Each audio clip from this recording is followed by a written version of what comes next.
Hello, Margaret here.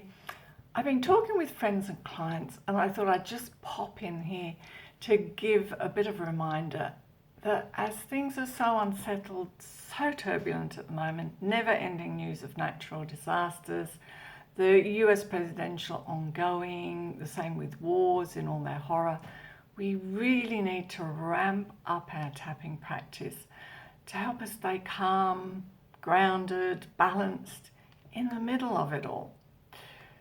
So tapping gives a reset to our nervous system, and every little helps. Even a few minutes tapping in the morning can help set us up for a better day.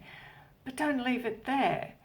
See if you can find little moments in your day when you can down-regulate. You can tap anywhere, or even visualize that you're tapping while waiting for something or someone.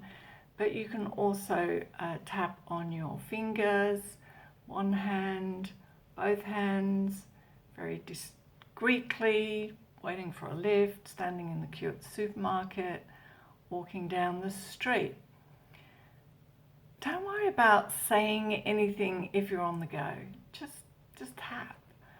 You're having the effect anyway, calming your flight-fight response and reducing the levels of adrenaline and cortisol circulating in your system. If you're feeling anxious, give a little tap on your stomach meridian, one hand, both hands, and take a lovely, nice, deep breath in, out, close your eyes for a moment.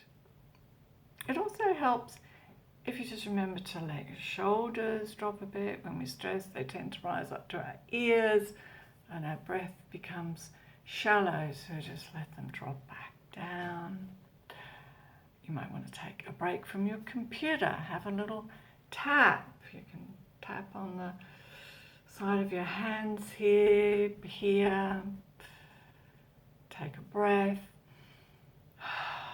and back to work again.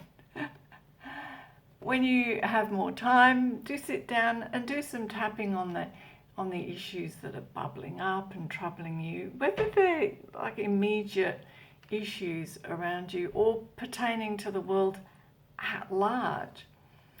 So in troubled times, we have a practice that we can use, and we can return to time and time again throughout the day, throughout the week, to help us stay the course in the best possible way.